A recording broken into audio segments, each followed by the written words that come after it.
Gentlemen, welcome. So if we could reconvene, the board minutes of June 25th, any errors or omissions?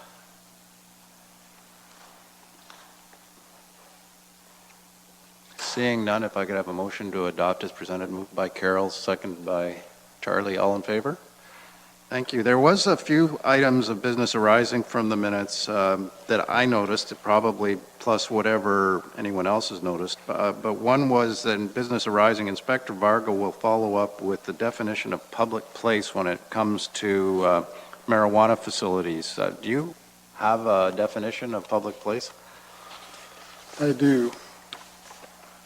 So in relation to the Cannabis Act, a public place includes any place to which the public has access as of right by the invitation, whether express or implied, and whether or not a fee is charged.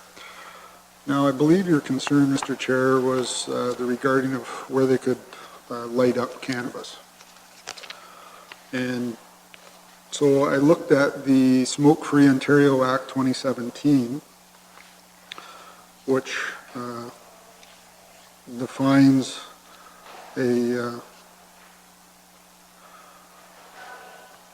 where it's prohibited to light up tobacco or smoke lighted medical cannabis or an e-cigarette. And the following are places for the purposes of prohibited places: an enclosed public place, an enclosed workplace, a school within meaning of the Education Act, a building or the grounds surrounding the building of a private school within the meaning of the Education Act, where the private school is the only occupant of the premise, or the grounds annexed to a private school where the private school is not the only occupant of the presence. And then it goes on to further state any indoor common area in a condominium, apartment building, university, or college residence. And it goes on to further define different spots there. Could I direct the board's attention to page 36? There was an article about it. I mean, I know I'm bringing it up about business arising, but it seems to be there's a fair amount of continuity here. And in that article, it says that there'd be a $1,000 fine for recreational cannabis use in public. Is that correct? And will you be enforcing it?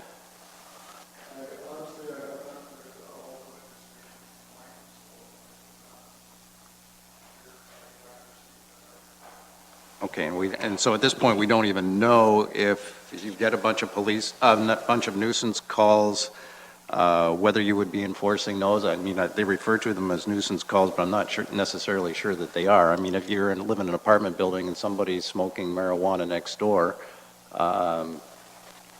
any action that anyone's going to take about that or not?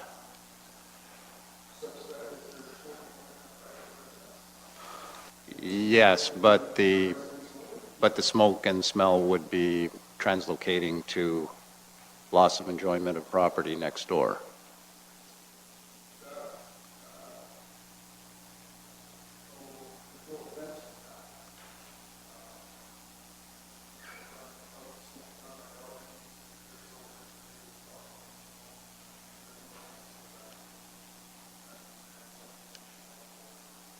Okay, so you won't be enforcing mischief, loss of enjoyment of property.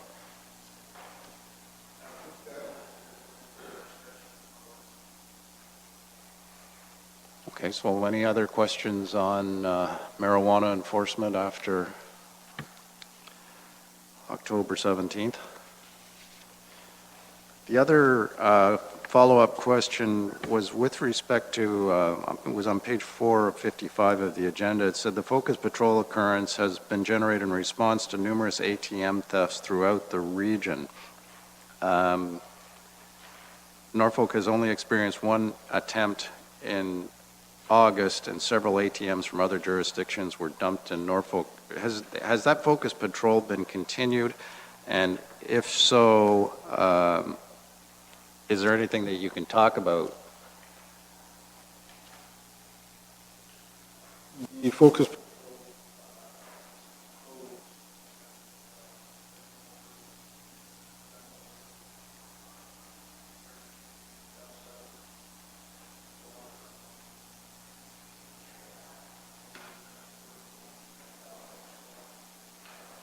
Okay, thank you.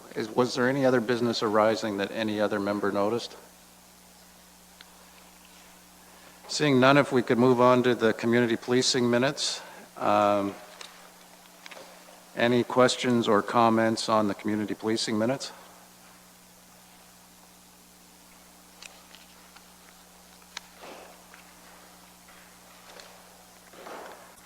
There was an email from Jim Oliver dated June 26. Jim, do you want to talk about that?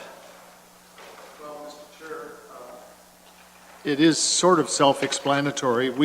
The county and the Health and Social Services Department, a number of months ago, placed sharps containers at a number of locations. Some of us had some concern about that one being located outside the front door of the library, and that's what this citizen complaint was about. I'm just looking for my page reference, sorry. I think it's page 17. Yeah, all right, thank you. And so I just felt it was worth bringing to the board's attention. I'm not asking or suggesting any action necessarily, but, or staff may or may not want to make a comment on it.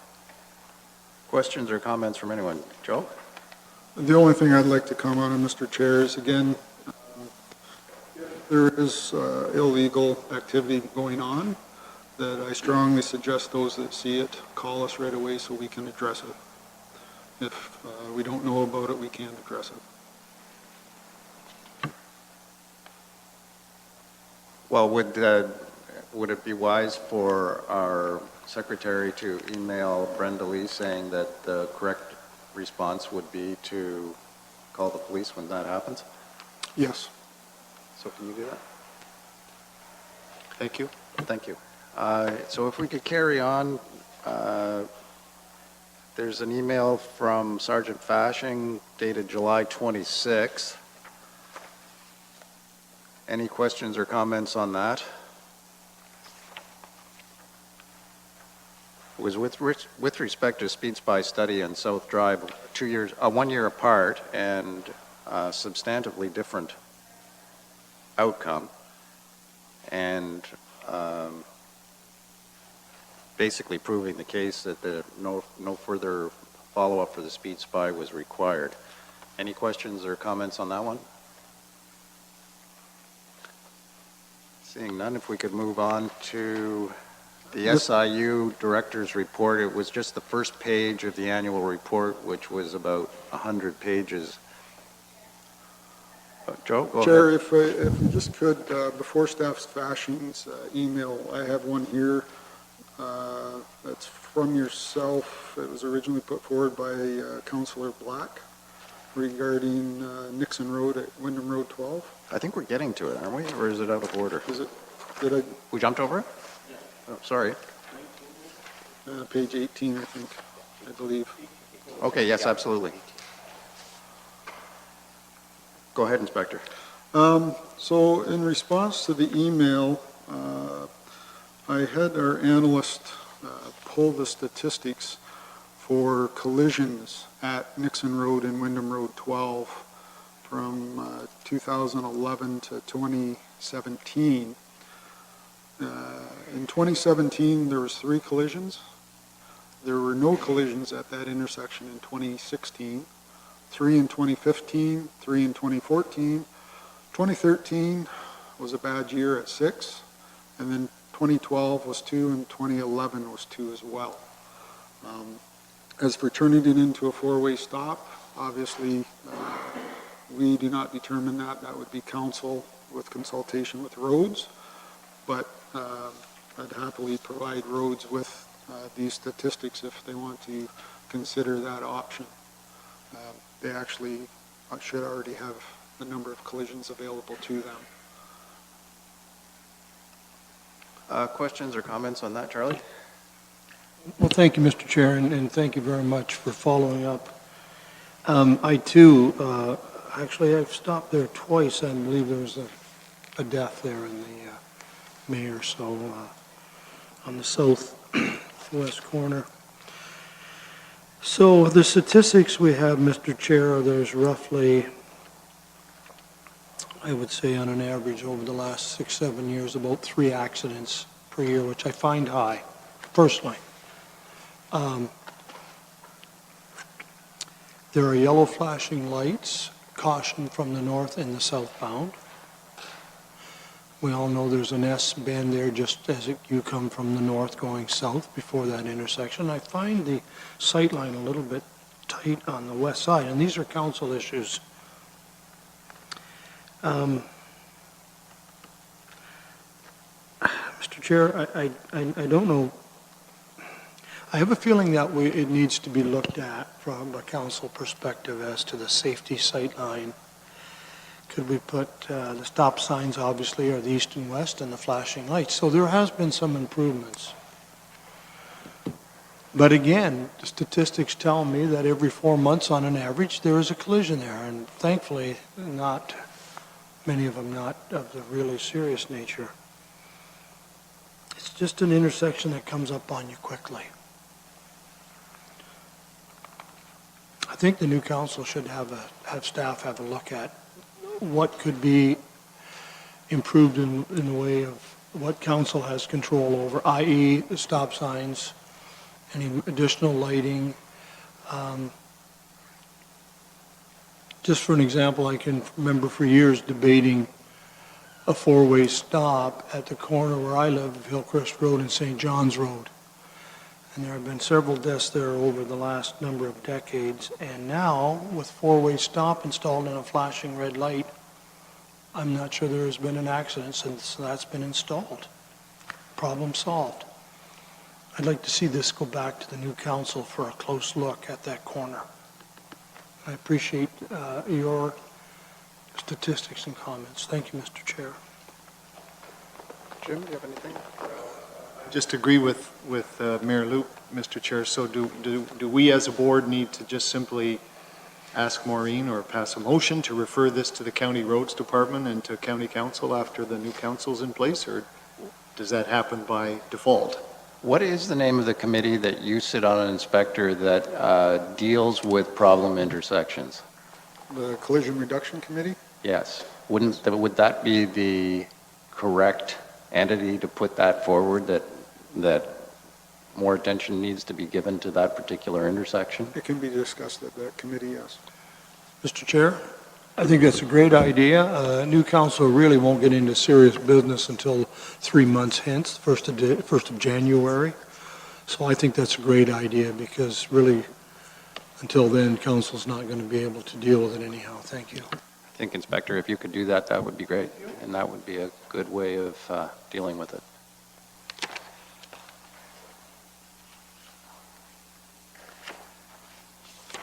So if we could go back to, I don't think there were any comments on the SIU investigations multi-page book, but there was, following that, there was an email from the mayor with respect to, well, with respect to a lot of things, so. Yeah, would you like to speak to it? Well, certainly the one we'll start with on page 24, and certainly there were emails again yesterday, more emails to staff about an improper road layout and T intersection at Tisdale and Prospect Hill Street or road, and this was correspondence I got a month or so ago. This has been on an ongoing thing with council. I'm not sure what this board can do other than I was asked to forward it here as well as council. Major concern, if you're looking down about halfway, is traffic volume, speed, and public safety. I don't think it's any secret that Port Dover used to be a quiet little community with Prospect Street, I would describe in the past as a country road right in town or on the edge of town, and now with all the subdivisions to the east, to the west, it's becoming a major road. A road where people traditionally have walked and cycled to get away from the traffic now has become, and certainly I have a police board member that sees this firsthand, and if I have described that road incorrectly, I certainly would let Dave correct me on that. So there's a number of issues there. I think from the board's perspective, Mr. Chair, any zeroing in on maybe a few extra radar, there would be probably what we could do in the near future or right away. Outside of that, you've read it, and there are more subdivisions coming, and certainly the road and the possibility of sidewalks, and, Councilor Oliver will remember, we've even discussed in that area staff recommendation of a sort of a median, cement raised median in the middle of the road at Tisdale, and for crossing, there's a walking trail there, and people were really concerned about speed issue and just crossing the road. Thank you, Mr. Chair. That's all I can offer here. It's been asked to put it here, and that's where it is. Inspector? Yes, Mr. Chair, just for the board's awareness, Prospect Street was brought up last year, and we conducted a speed spy study over 8 days in May 2017 and another 4 days in June 2017. Both of those studies indicated that there wasn't a problem with speed. It indicated volume is the issue.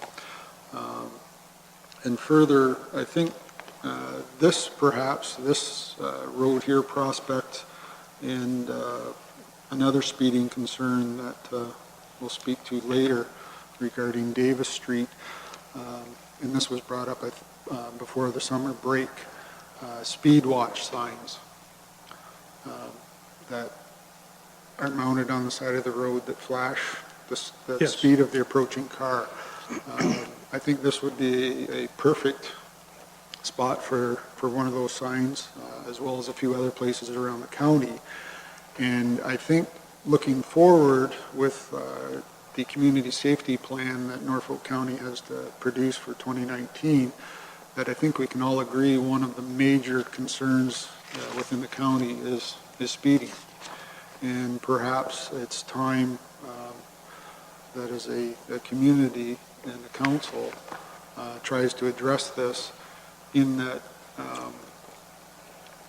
I would like to do up a proposal and get the endorsement of the Police Service Board that the county actually budget in their next budget for a number of these radar speed watch signs to purchase and put throughout problem areas of the county that are deemed in consultation with ourselves and county roads. And along with that proposal, I think we also saw the benefit of Brant's mobile speed watch sign. Thank you, Jim. That while we had it here, that we deployed it and it was beneficial. So I'm just throwing that out there. I would happily do up a proposal, but I'd like the endorsement of the board to put forward to council for their next budget year. Charlie, go ahead. I left this on, my apologies. Certainly, a few months ago, I had, I think it was June's meeting, brought literature back on the cost of these. This is what your speed limit is, this is what you're driving. I think they're extremely effective. I know I pay attention to them and hit the brake. Accelerate? No, maybe it's accelerator. I'm going too slow. I don't know.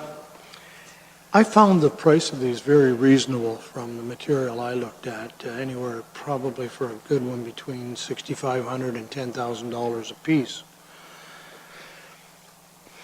And Mr. Chair, I almost thought I heard something about putting it in a council budget. That one, I'm sure I heard wrong. I'm sure that would be in the police services budget. It's all taxpayer money.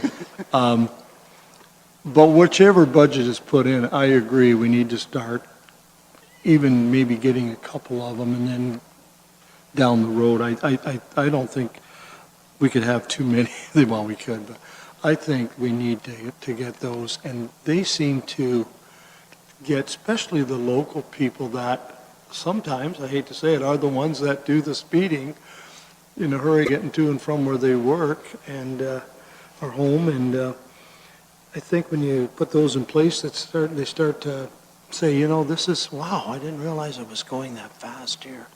So I don't know how we do it. I know it's a board decision, but if we want to, if the proper place is the council budget, then I think we need to get a motion that we ask that council purchase these, or the, out of the police services budget. I don't know. I don't like that smile. Thank you. Yeah, I got lots of questions here. Inspector, let me Or let both. you respond to it first. Yes, I did say council budget. Okay. And as I said, I would happily drop the proposal with the proposed costs. And my thought was to maybe stretch purchases over a 5-year plan, getting X number every year for 5 years. They would be property of Norfolk County. Norfolk County would be responsible for erecting them on poles. I would suggest the solar-mounted ones so that we don't have to worry about any electrical issues, as well as they could be moved to a different area if necessary. But along within that budget, I'd like to see a mobile one purchased such that it could be moved around from place to place to just those ones that don't need a permanent sign but just need a little reminder every once in a while. But that would be my proposal, to do that up, present it to the board. If they would so endorse it, send it to council for the next budget consideration. Thank you. Jim, you had I fully support this, Mr. Chair.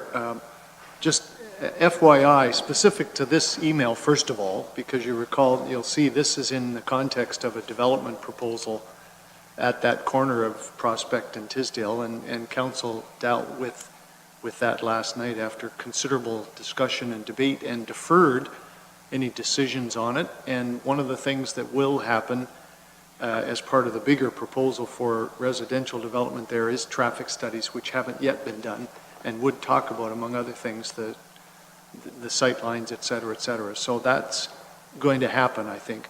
I support the idea of these portable units. I still would like to suggest, Mr. Chair, that the very first request for the very first unit, meaning the portable one, go to our Norfolk Community Policing Committee. I think that is within the realm of the 3 or 4 committees we have that exist as a fundraiser. I believe they would support that and help with fundraising for it. But one way or the other, I support what the inspector's saying. We need to get 2 or 3 of these things, a couple of permanent mounted ones and at least one portable one. But I don't want to exclude our Community Policing Committee from helping with this. Dave, go ahead. Mr. Chair, obviously I live on Clonmel. I'm very familiar with everything that happens there. I compliment the council. I don't know, it was last year or the year before, you lowered the speed limit on Tisdale from 80 to 60. With the way the growth of the community is happening there, I think we're not far from taking it down to 50.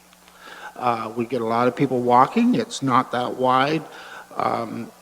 And I see, the problem I see is that every street in this community is what I call rush hour, people going back and forth to work. I've been close to, I won't say hit, but bumped into several times when I come up to my corner at Tisdale and Clonmel. That's a curve with a hill, and it's very narrow. So, but you can't see who's coming up the hill. At night, the lights you can. So I slow down pretty slow, and if they're coming up still at 60 behind me, I've had several, been lucky, I haven't been hit, but I have to go down. I drive a standard, so I have to go down to second or first gear. So that's 50 would be very appropriate. These signs do help. I notice I have a daughter and grandchildren in Belmont, and when I see that sign going into Belmont, it does work. It works. So it's going to be an ongoing problem because, as Charlie says, in 10 years we're going to double the housing up in that area. So anyway, it needs to be looked at, and I'm 100% for a couple of those signs. If we do have some money to help go towards that, but I think it'll make a difference, starting with the 50 at on Tisdale and at the top of that hill on Clonmel, now there's quite a, or on Prospect. Prospect has been repaved all the way from that stop sign right to the hill before you go down to Tisdale. That's a pretty good stretch, and they go pretty quick along there. But at the top of that hill, that's where you want the sign, because that's where the danger is. Because you come around that hill, and mind you, there's a sidewalk there, but cars can jump a curb.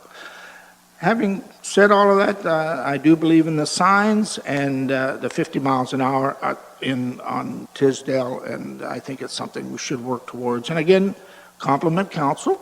They lowered it from 80 to 60. I don't know how big the job is to take it to 50. So anyway, those are my concerns. Thank you. Other questions? I have one. Is there hard data available that shows the effectiveness of these signs? Not only in terms of the number of vehicles and the average speed, but whether it stops the outliers, the one or two or three that are still going to take great delight in turning off the sign and going 20 or 30 over the speed limit.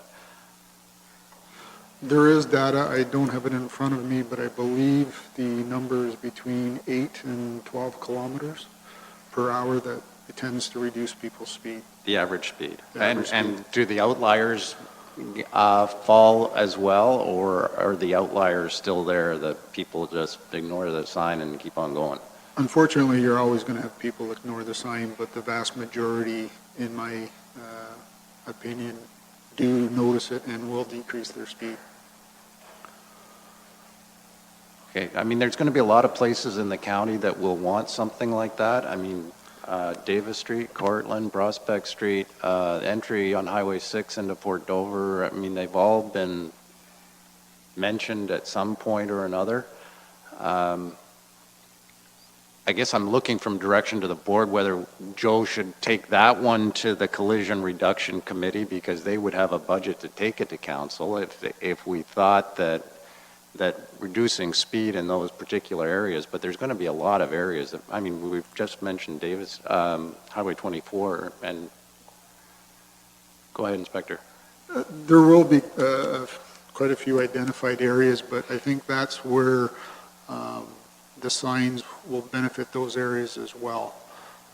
Not just one or two signs, but there's probably, I can think of probably about 6 areas of throughout the county that could benefit from those signs. And again, if we purchase them, we own them, we erect them.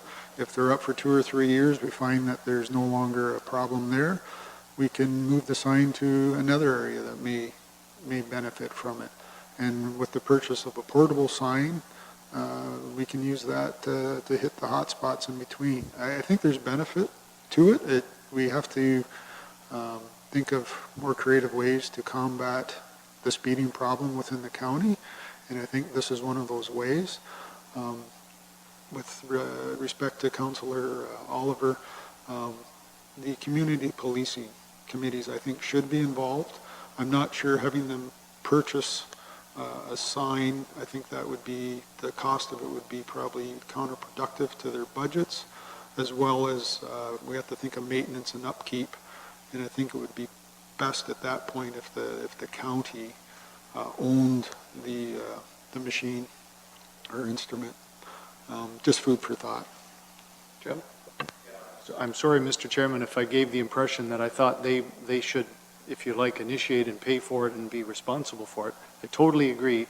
It should be turned over to the county once we get one. I guess all I'm suggesting is that I think it's something that I believe our collective policing community policing committees would buy into and would likely support, and would give them a project to assist with some fundraising. So if you want a motion, I will put forward a motion that staff be asked to bring a proposal to us to acquire initially, and I think we've done this already in a sense, but to purchase one of the portable radar units ASAP, and a broader proposal to look for priority sites for other such units, permanently mounted or otherwise, and that we forward it to the county for consideration and request our policing committees to become involved with fundraising. That's a mouthful, but I think Maureen can capture what I'm hoping for. How about the inspector be requested to put together a business case on portable and rigid mobile devices, mobile speed devices? Does that work? I was trying to get it down. Would that work as your motion?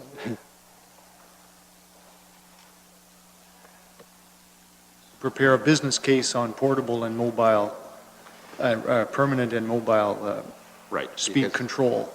Because there Radar probably be some that will have to be there forever. Yep. I mean, we've certainly gotten lots of complaints through Cortland, so.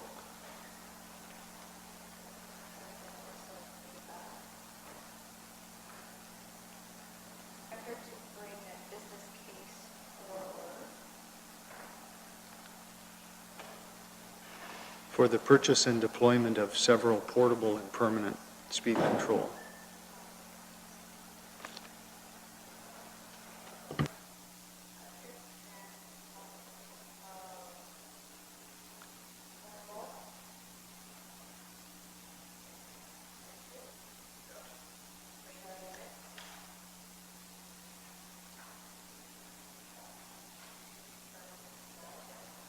They could be mobile too, though.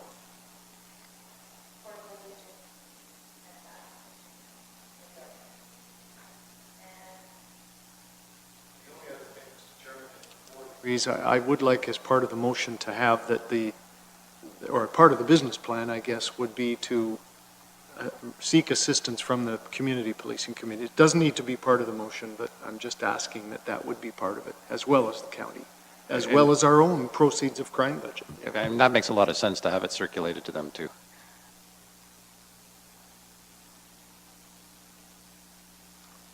So do you have?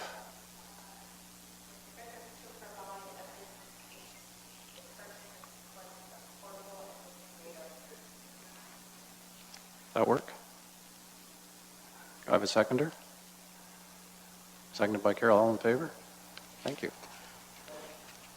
Go ahead, David. One last comment. I've told you I live on Clonmel. Clonmel is the only street, I think, in Norfolk that's 25 kilometers an hour. I don't know if there are others. It's a street with a curve, narrow, and the sad part about Tisdale and Prospect is they won't go to the bottom of the hill and turn left. They want to cut through Clonmel. It behooves me that the fact that it actually takes them longer and it's more dangerous, but they will not go to the bottom of the hill on either street and make their turn. But anyway, that's the public, and they do get a little quick there because during what I call rush hour. But it's the only street in Norfolk, and yet I have no idea how quick they're going. And there's no way of gauging their speed because there's a curve right in the middle. But hoping nothing will happen in the future, but it is a very dangerous situation. So if we could go on to the next page, which would be speeding on Highway 3. Charlie, is there anything you want to speak to it, or is it our previous motion? Sorry, are you on page 26? Yes, 25. Yeah, actually I do, because I've had quite a bit of correspondence from this gentleman, and when you read the letter, you realize that he has done things like go into the police station and different things. You know the area he's talking about, and there's nothing in my discussion with him, Mr. Chair, or in the letter that I don't disagree with, because I go to Delhi quite a bit, and I know traveling south on James Street, and once I get past the exit of Tim Hortons and head towards southbound, when the 4 lanes narrow, there are so many street and property driveways, and Wilson Street is a very main intersection to get to the subdivision behind, I call it behind the golf course, but off of Wilson. I know that is a tough, you got to keep your eyes open, and I know people, wherever there's 4 lanes down to 2, like to kind of jockey for position. So this gentleman is, I haven't met him in person, but he's quite concerned about mostly the speeding at that area. I don't know if there's anything that council can do, Mr. Chair, in the way of that intersection at Wilson. Doesn't seem to be a problem going northbound.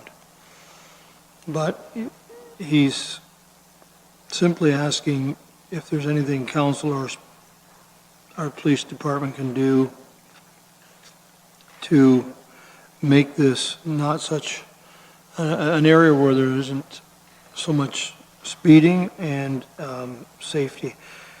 I told him, and I know he doesn't want to hear this, anytime you are crossing a 4-lane highway,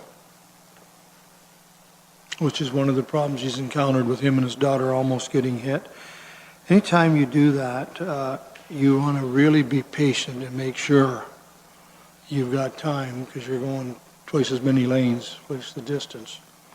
So I leave it with the board if they feel they want to do anything here, but we should respond to this, whatever. Inspector, have there been lots of calls about that? In respect to the James Street there, that was part of our Big 4 HSD focus patrol that we ran along that section, so we have done speed enforcement. Regarding collisions on James Street between Dalton and Crozier, I had our analyst pull those statistics, and from 2011 to 2017, in 2016 and 2017, there was no recorded collisions in that stretch. 2015, there was 1. 2014, there was 2. 1 in 2013, 2 in 2012, and 4 in 2011. No doubt I agree that where it narrows down, that there's often jockeying for positions. I think this is another area where one of those speed watch signs may be of benefit to encourage people to reduce their speed by 10 kilometers an hour at least. And we'll continue to do our enforcement. I do hope that the Mayor Luke does not believe that the portion of the letter saying that there's 5 officers in St. Williams on a Friday night is a regular occurrence. I would say that if there's 5 officers in St. Williams, they were there on a call or they were doing a ride or seatbelt check. That is not a norm. Chair, I believe I've had this conversation with you, and you set me straight earlier. And no, I didn't believe it, and my response to Mr. Spain was there was something going on. I don't know what. And further, if Mr. Spain would like to join the Delhi Community Policing Committee, I can be more than happy to provide the chair's name and phone number, and he can contact her and join that committee if he so wishes and have further input into the community safety plan. It sounds like you have already had some discussion with them in some form. I have not. I just see in the letter that he reached out to Ed Sanchuk for advice regarding citizens police, but I believe he was probably referring to the Community Policing Committee from the gist of the letter. But I have not talked to Mr. Spain myself. So is the board's wish that our response will be basically our previous motion, that we're asking staff to investigate portable speed control devices or speed warning devices, and we will put that on the list too? Okay, well, that's what we'll do, Maureen. If you could do that too, please, that'd be great.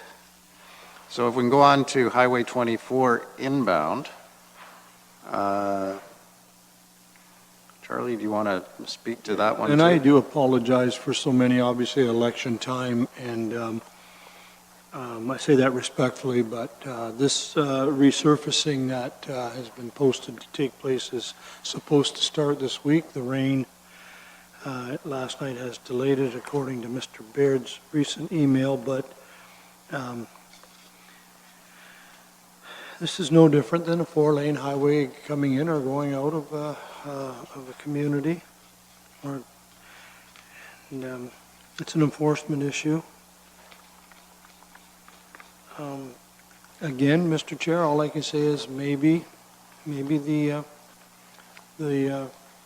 digital speed radar warning device or information device is the way to speed watch sign. Speed watch sign, that's what I was looking for. Maybe this is another area that it could be looked at.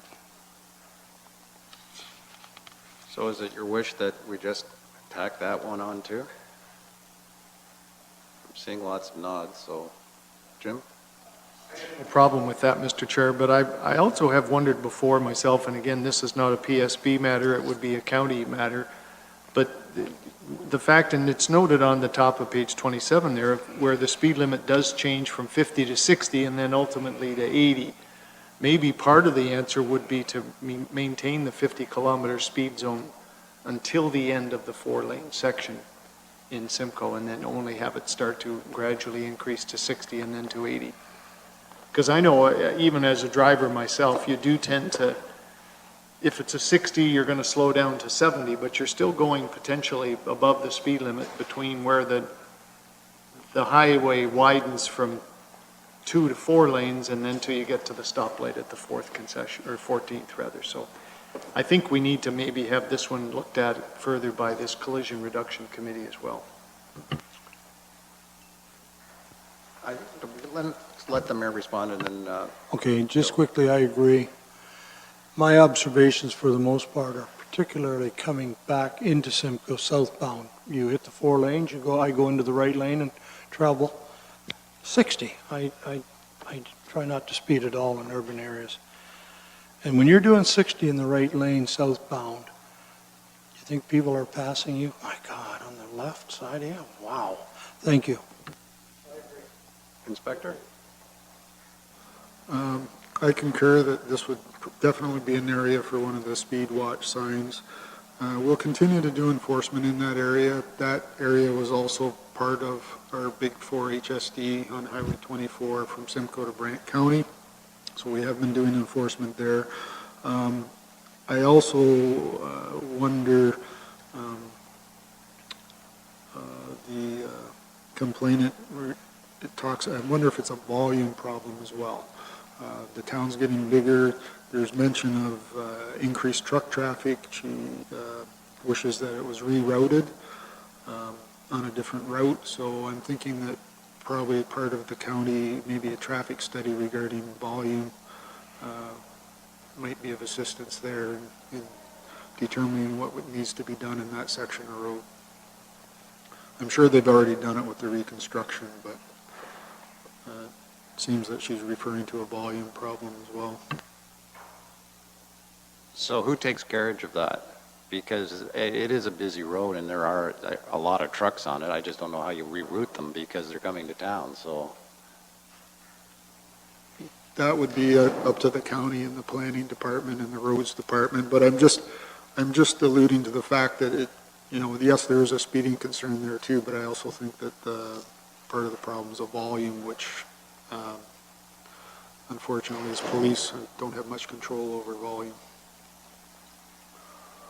Dave? Mr. Chair, I agree with Jim. Having owned a business just on the edge of that 4-lane for over 30 years, I can see the higher traffic now as our community grows. I agree with the 50. Possibly even drop from old 24, meets 24, drop that to 60. So you're coming into 80, you drop it to 60, then you hit the 4 lanes into 50. It just gives the drivers time to recalculate their numbers and slow it down a little bit, that's all. But anyway, even one step further and take it to 60 from old 24 into the entrance of the 4 lane. That would even help the situation very much. So, go ahead, Charlie. Okay, my last comment on this. As far as volume, the inspector is correct, but it is built for 4 lanes. So it should be able, I mean, I don't know, sometimes we all get impatient with traffic in a small community, and compared to a lot of the larger urban areas, we don't have the problems they have. The volume should be able, 2 lanes each way, should be able to carry the traffic. Once you head north on the light, you hit the light at Davis, it's controlled and in sync with the one, for the most part, other than the traffic, the truck traffic and vehicle traffic on the 14th and Toyotetsu and the industrial bar. What I'm saying is, I think that the two stoplights, once you get past the Ryersees and the 14th, I don't know how that road isn't handling, with 4 lanes, I don't know how it's not handling things as far as volume. Queensway East and West. Oh, it's 4 lanes. So we cannot build a center turn lane. We can't build it into 6 lanes without expropriating residential and commercial property. Queensway is, the problem is getting in and out of places like McDonald's because of volume. The problem, I think, on number 24 North is that it's not so much commercial, there's a lot of residential along there. And there's a subdivision, to some extent, the Campbell subdivision to the west a bit. So personally, I think from a county perspective, the 4 lanes, with the exception of maybe the speed should be lowered, I agree with that. I think the lights in the 4 lanes will handle that. And yes, it is heavy. But I don't know what else we can do. So Inspector, is there a better committee than the Collision Reduction Committee that we should direct that to? We can discuss it at the Collision Reduction Committee, but from there, it would be in the county planning hands. That's the only place that I can think it would go. And with better pavement, the speed's likely to increase, so. Well, is that the wish of the board that Jim? Mr. Chair, from a procedural perspective, we as council, I think, encourage citizens to bring requests for speed reduction. If that's the specific issue, those come to council eventually, and council decides whether or not it's appropriate to have speed limits reduced. So it may sound pretty bureaucratic, but we're dealing with this now here as a board. I don't know whether we can ask Maureen to correspond, that's been discussed by the board, and the board is encouraging people to go to the county. I mean, that's what should happen, but whether we need to send letters, or I guess this originally came to Mayor Luke, whether we could, or Councillor Black, simply contact them and say, consider coming or speaking to your neighbors and bring a request for speed reduction to the county, because that's how it usually happens. Well, we can certainly do that. Mr. Chair, I will respond to Mrs. Skipper, to Judy. I know her. I will respond to her and ask her for correspondence to come to the new council asking for speed reduction if she feels that will help. Thank you. If we could move on.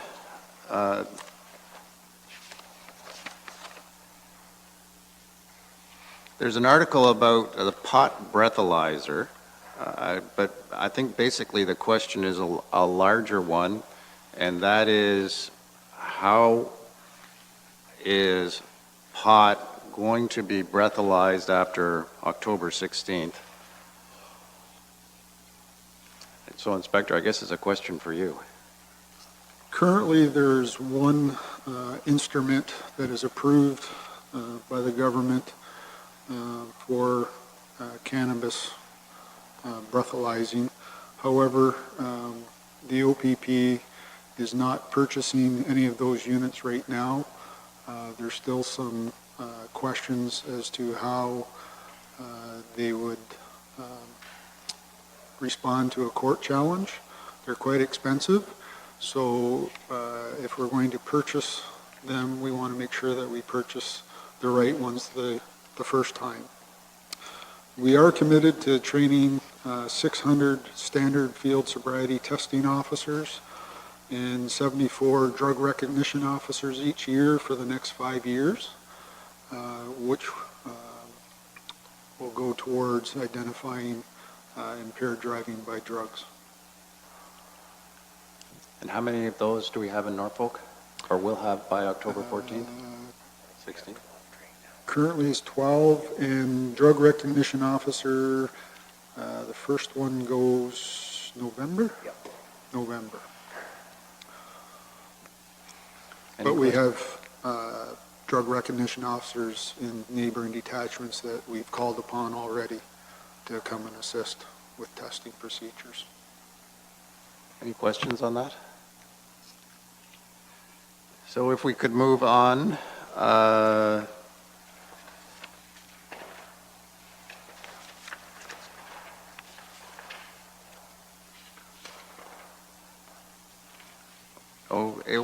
the next article was with respect to two men running illegal cannabis operations in Health Canada, and I think the question was basically the effectiveness of joint methods of investigating illegal marijuana facilities or marijuana facilities where the legality may be questionable. Inspector, do you have any comment on that?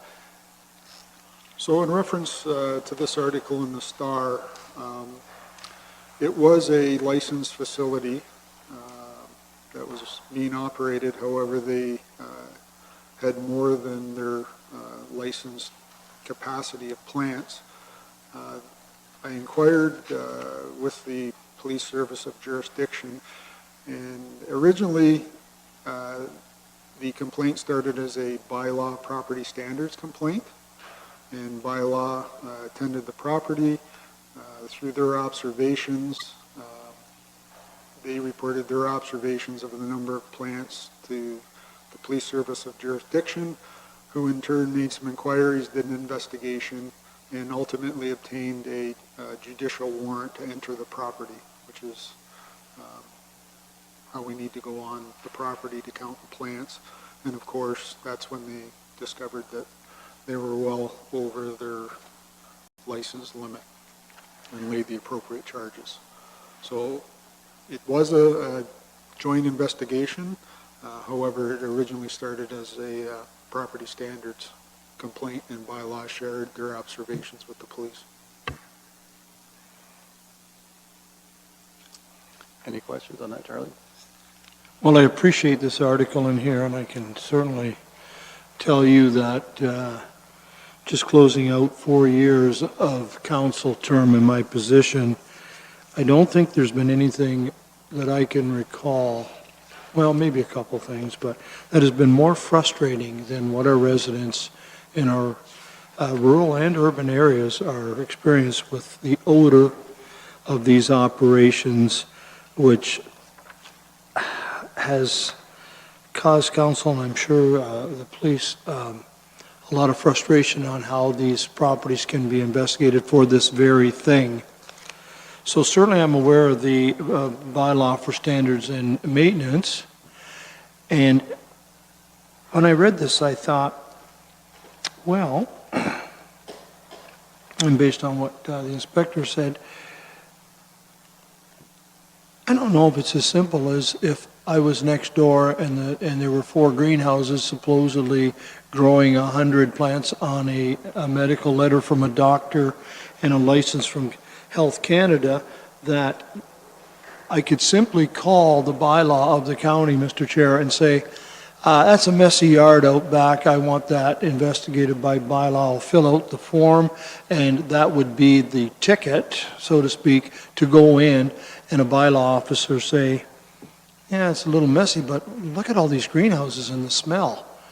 It's my understanding that you basically need a search warrant, the police, to go in. In other words, there is a reason that you have to be able to have evidence that there's criminal activity going on in that thing. So I get that, but gee, this would be terrific if a simple complaint about a messy yard or whatever the complaint is, that we get many of them, that would give us the grounds to go in as a bylaw officer and say, there's something else going on here, and be able to trigger the police to come in. This has been just a horrible, horrible situation that has come up over the last year with